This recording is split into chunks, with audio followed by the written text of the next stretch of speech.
You are listening to Studio Maguyver's Dragonball and Video Game Podcast.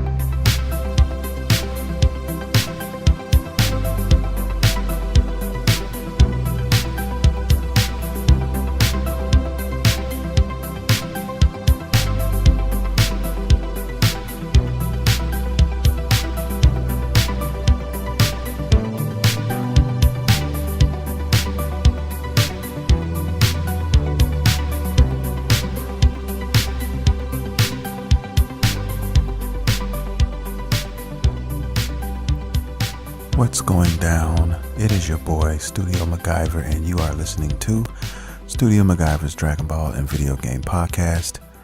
Today, I want to talk about a few things. This week has been a little slow, but we do have some interesting news. If you guys are into the fighting genre of video games, you have to excuse me. I have a frog in my throat, so I'll probably be doing this throughout this podcast, but please forgive me. Now let's move on. Dragon Ball Super episode 115 pretty much shows Goku going against Kefla, and all was lost apparently for Goku, but look, we knew, at least I did, knew Goku was gonna come back, and he did, of course. Basically cracking through another shell and transforming again into his Ultra Instinct form. Everybody thought that they wouldn't see it again, at least in this tournament. But I think Goku was purposely trying to get Kefla to give everything she had so that he could actually attain that form again. He wants to be tested because the more he's tested, of course, and this goes for all Saiyans, the more that they excel and they come back even harder after the fact. So that's pretty much what he was trying to do. And throughout the tournament, you also showed they showed glimpses of what was going on. What was going on with the other fighters. You had Gohan and Piccolo battling the Nameks. They're still fighting the Nameks, so not much is being shown really. And then you also have Vegeta and Toppo, and that was kind of like a back and forth type of thing for a minute. But like I said, I think I stated earlier in another podcast that Vegeta, I think, has the upper hand on Toppo slightly. And which brings me to another question. How far behind do you guys think that Vegeta is behind Goku? I'm very curious because, Super Saiyan God Blue is, pretty much where he got left. And I want to know how far Vegeta is from attaining this Ultra Instinct thing.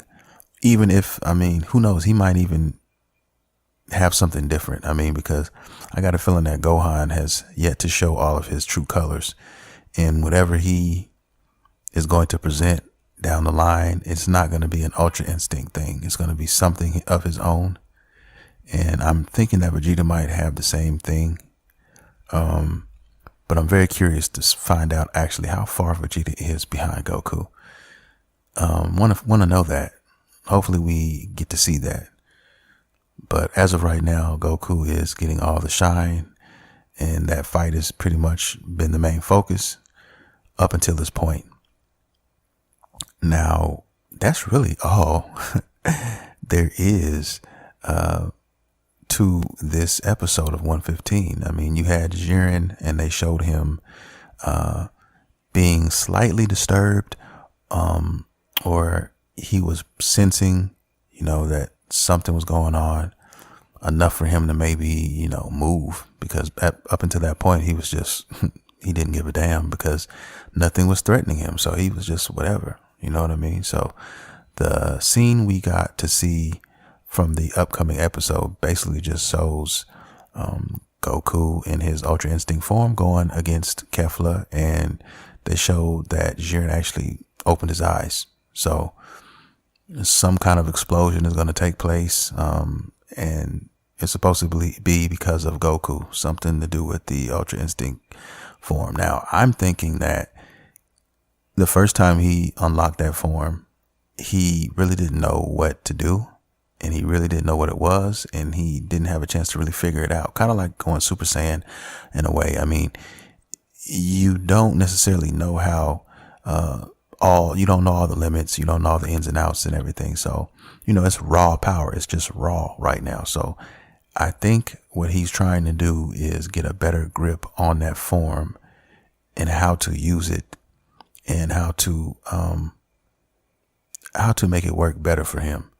And that could be dangerous for Jiren, if that's happening. The way that this is setting up is looking like that, because this is already the second time that he's attained this, and it's almost like he's purposely, like I said before, trying to be pushed to his limit, because you get stronger, Saiyans get stronger when they get pushed to their limits.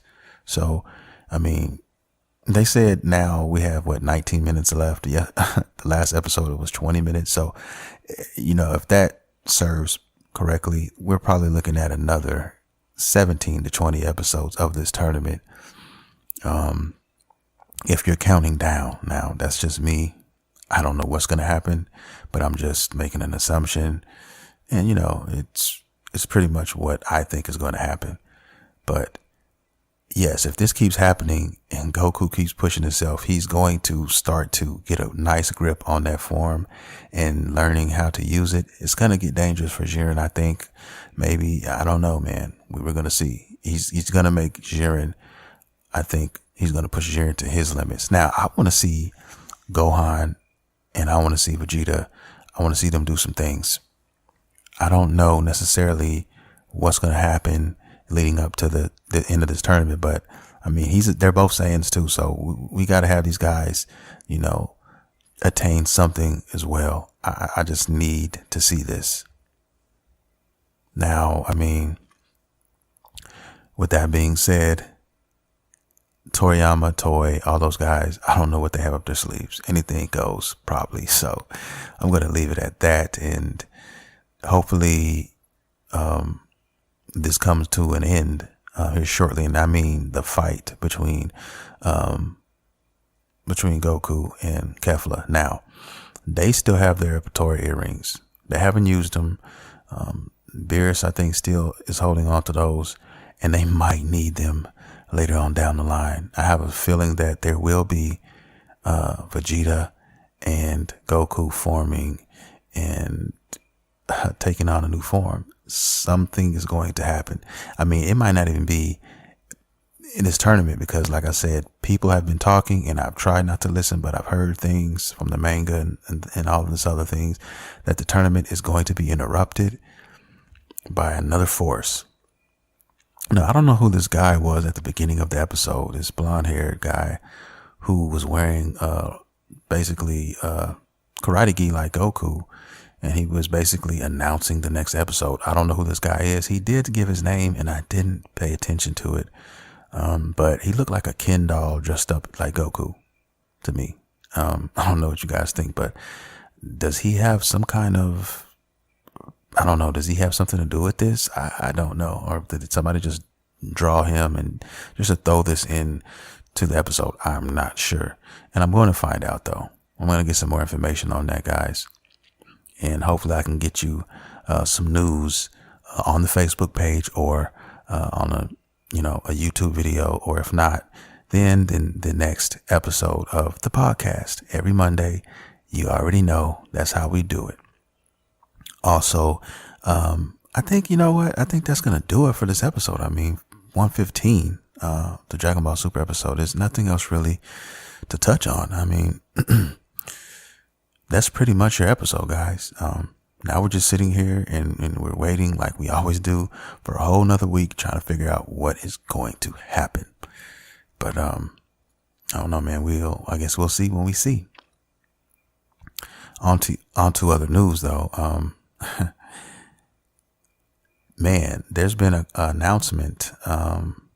There's been an announcement for, if you guys know about Injustice, I don't play it often, but I play it, and I'm waiting for some of the DLCs to drop. But there has been a new announcement for a new DLC, which just came out of left field. I mean, completely. And if you guys haven't heard, which most of you should have heard, but if you haven't, I'm going to tell you now. The Teenage Mutant Ninja Turtles. Yes, these guys are going to be playable on an upcoming DLC for Injustice. That's crazy, right? I didn't even know that the Turtles actually had a comic book or books with Batman. Like there was some kind of crossover thing going on. I did not know that. Apparently that has happened. Apparently that is a thing. And man, now I think most of us growing up, some of the older guys, grew up on Ninja Turtles. I know I did as a kid, and they have been revamped, and there's a lot of other kids now, including my son, and including, I'm sure, lots of other kids out there who are enjoying the Teenage Mutant Ninja Turtles, man. That was one of the great American cartoons I remember growing up before anime and all that stuff was introduced into my life. So, I mean, big ups to Teenage Mutant Ninja Turtles, man. I'm looking forward to seeing what this is going to look like, how this is going to play, because there's really no news on it. I don't know if it's going to be one of those things where, kind of like the Android 18 and 17 thing with Dragon Ball Fighters, where you control one, but essentially control them all. So certain moves bring out certain turtles, and they do certain things. I don't know how that's going to happen. I don't know. I mean, I'm waiting to find out, and I will let you guys know when I get the news. But yeah, that was a major announcement. I mean, lots of people were talking about this. A lot of people are excited for the Ninja Turtles. There are a lot of Ninja Turtle fans out here that, you know, I didn't realize it was that deep. That Turtle Squad was that deep, but it is. And, you know, you can't hate on that. So that is some news for you guys. Now, as far as what I've been doing since the last time you guys heard me talk, I'm just going to say, I've been playing a lot of Ninja Storm 4. I challenged myself to try to get better at this game, and man, I really am enjoying playing this game, learning how to play all these things. So with that being said, guys, I want to announce, anybody listen to this podcast, or anybody out there who is actually into Ninja Storm, who owns the game on PS4 and wants to play and train and help me along and get better. Hey, please, I'm going to throw my gamer tag out there, guys. It's Whitley, 79. So WHITLEY 79. That is my gamer tag on PS4. And if you guys have the game, please send me a request. And I'm always looking for new people to help me train and get better at this game. I'm really enjoying it. I'm still trying to fine tune my squad. I have a decent squad right now. I mean, with some alternates. I'm going to give you a little taste of who I'm dealing with, what I'm working with right now.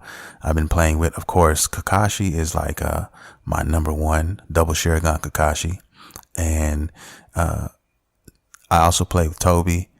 I also play with Hanzo, the salamander. He's also dope. I like him a lot. And of course, Rock Lee and Guy Sensei. Yes. And there's certain combinations with certain characters. If you link them together, you unlock, you know, that ultimate secret jutsu, which is awesome too, man. I mean, I did one the other day with Kakashi and Guy, and it was fucking awesome. I had forgot all about them being rivals when they were back in the day. You know, I knew that Guy and, you know, Rock Lee had some shit together, but I had forgot about Kakashi and him. But it was fucking awesome. And I mean, bro, the game is dope. I mean, learning the ins and outs of the game and the intricacies and stuff is really cool. I'm really digging that. And that's what I've been doing, man. That and still playing Dragon's Dogma. I'm taking my time with it though, because, you know, I want to hit level 200, at least get close, if not all the way at 2. But yeah, so I'm taking my time with that game. And those are the two games I'm playing right now. As far as the DLC that came out for Horizon Zero Dawn, I have not played that yet, and I am going to, but I was kind of disappointed. And I was disappointed because I I read the reviews and everything of it, and that's what kind of stopped me for a minute, and I had to stop myself because I thought this DLC was going to be a continuation of the story, but it's not. It's actually made to go hand in hand, side by side with the actual game. So anybody who has not played Horizon Zero Dawn and wanted to get the DLC, it's not going to change anything for you. So in other words, if you were to download the DLC and then buy the game, you could actually partake in the activities in the DLC anytime you wanted to before you even beat the game. So I thought that the DLC was what is happening after the main story in Horizon Zero Dawn, and this was a continuation of it, and it's not. So this is kind of just like if you just need to get your fix, you need another fix of Horizon Zero Dawn. And there are some new robots, dinosaurs or whatever out here. You can go ahead and partake in that. So I'm not in any rush to play that DLC now. I was very interested in the lore and the story, but I'm a marinate, and I will definitely eventually pick that up. But right now, it's not on my priority list right now, so I'm gonna let that lay by the wayside. I only try to play 2 games at one time if I can. I try not to bombard myself with titles because you spread yourself too thin, man. You know what I mean? So right now, I'm focused on Naruto and I'm focused on Dragon's Dogma until the Dragon Ball Xenoverse DLC comes out, and then I'll be focused on that and Naruto. Those will be my 2 games then. But here's my issue with that, guys. Where the fuck is this DLC? Where is it? I mean, we know about Dragon Ball FighterZ, okay? January 26th. We know that Xenoverse 2, the DLC, is coming in the next couple of months, but we don't have a release date still. These guys do this all the time. They're basically holding us out to dry, and tapping our wrists, you know what I'm saying, like crackheads, like base heads, and scratching our heads, and we don't know. We're fiending. I know I am. I want to play this DLC because I'm also interested in the Coliseum mode, man. I want to see how this goes. The video is out. There's a video on the Coliseum mode, which basically gives you a complete rundown of how it actually plays. Very interesting. It's on my Facebook page. You guys need to go check it out. Okay. At StudioMaguyver. Okay. The Facebook page. Check it out. And yeah, man, it's very, very interesting. I can't wait. It's basically like Dragon Ball Heroes, man, but on PS4, and instead of cards, they're, little figurines. And you can actually upgrade those figurines and change them and do all kinds of interesting things with them, man. 6-on-6, baby. So I'm very excited to see what this is about. What else? What am I watching?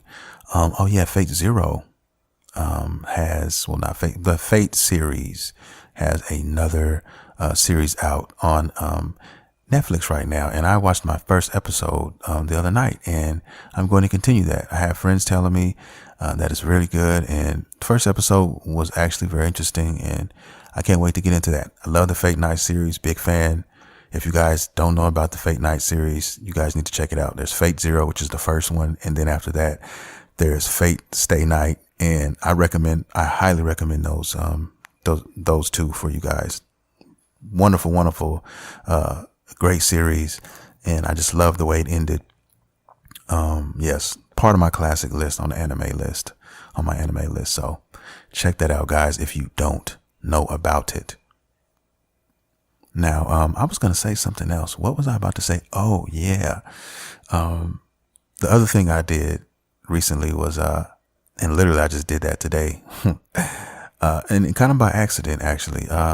I was messing around with some old music that I made. And you know what? I had a friend, and we were talking about Dragon Ball, and I was telling them, you know what? I'm going to do a song about Dragon Ball, and I'm going to do one about Naruto. I want to do one about both of those because I love those 2 so much.